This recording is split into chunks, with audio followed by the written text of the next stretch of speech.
Tri generácie, ktoré sa stretávajú pod jednou strechou. To je projekt s názvom Náruč záchrany z dielne občianskeho združenia Šanca pre nechcených. Vytvorila sa tu akási symbióza. My sme hovorili spolu o situácii matiek, ktoré sa tu ocitli. Teraz sa však pozrieme aj na starších ľudí. Veľakrát si možno neuvedomujeme, aký môže byť čas s nimi obohatením. Overila si to aj Soňa Ďarfašová. V čase, keď sme prišli do Náruče záchrany, premietal sa tu záznam o živote jedného z jej obyvateľov, bývalého akrobatického pilota, ktorý získal kedysi 3. miesto na majstrovstvách sveta, pána Trebatického. Spýtala som sa jeho priateľa, pána Senetrika, a tiež nášho pilota, ako tu trávia dnes svoje dni. Tuto v záchrane som už 4. rok, jak sa postavilo. Priateľov tu musíte mať každého, lebo tu žijeme spolu. Na izbe tu sme traja. Žijem tak, ako to prichádza. Ja nevyberám si v živote nič. Čo príde, to beriem, prispôsobím sa, ako sa dá. Chodím ťažšie, tak potom chodím radšej málo. A čo sa dá? Je niečo, čo vás tu tak teší v dnešných dňoch? Čo vám robí najväčšiu radosť? Najväčšiu radosť vidieť človeka. To ma teší. Starším ľuďom pomáhajú zdravotné sestry, opatrovateľky či sociálne pracovníčky. Jednou z nich je aj Broňa Terenová. Pokiaľ ide o seniorov, tak ja mám na starosti tzv. Aktivačné práce alebo aktivačnú činnosť. To znamená, že sa v predpoludnejších hodinách venujem seniorom, aby mali nejakú náplň dňa.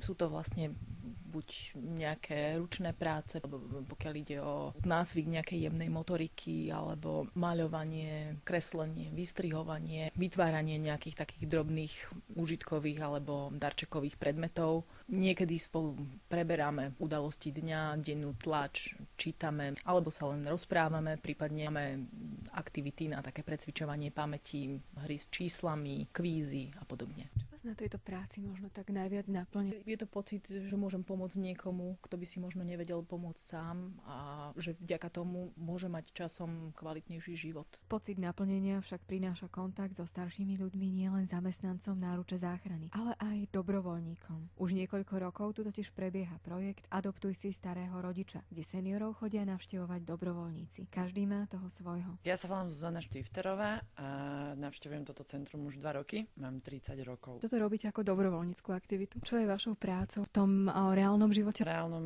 som krupier, čiže je to také antisociálne, ale je to práca, ktorá ma živí. Čo vás vlastne priviedlo k tomuto projektu? Ja som študovala na Vysokej škole zdravotníctva a sociálnej práce na Svätej Alžbete a vždy som mala taký vzťah k tým starým ľuďom a ja som potom do tohto zariadenia písala vlastne mail, že keby mali hociaké dobrovoľnícke aktivity, takže by som sa rada na tom podielala a vtedy mi vlastne odpísali, že idú robiť tento projekt Adoptuj si starých rodičov. Pri mne je aj pani Olga Jahnátková, ktorá je tiež dobrovoľníčkou. Tým, že bývam blízko a mám už odrastené deti, tak som si povedala, že v podstate svoj voľný čas využijem nejak zmysloplno a tak som sa prihlásila. Mohli by ste nám povedať niečo aj o pani Márii, s ktorou vy sa stretávate? S pani Máriou sa stretávam pravidelne raz do týždňa. Pani Mária je veľmi príjemná pani, sa porozprávame, rozprávame rôzne zážitky zo svojho života. Pani Mária bola učiteľka a veľmi rada je obklopená ľuďmi. Ja by sa nedbala, keby chodila každý druhý deň. Pani Jančarová, za vami chodí dobrovoľnička Lubica? Ona je výborná, čo? Veľmi dobre.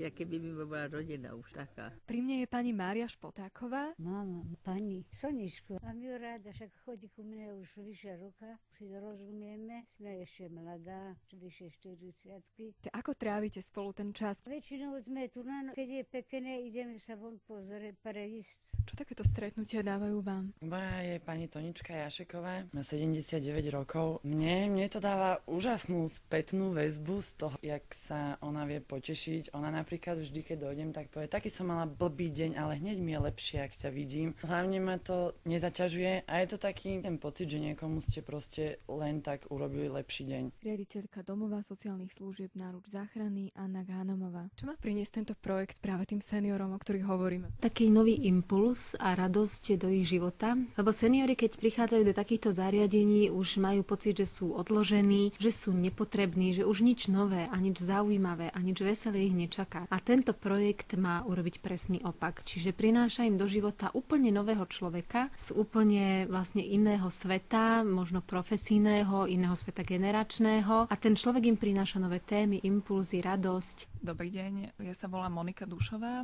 som klinický psychológ a pre tento projekt robím školenia, robíme nábor dobrovoľníkov. V tomto projekte má každý dobrovoľník vlastne prideleného svojho seniora. Samozrejme, mať ten pocit, že ja mám svojho dobrovoľníka, ktorý je ako keby iba môj, iba za mnou chodí. A chodí dobrovoľne, chodí rád, môže to dať veľmi dobrý pocit a vidíme to na senioroch, ako sa menia, ako im to veľmi prospieva úplne viditeľne. To tak pomasíruje na duši, si myslím.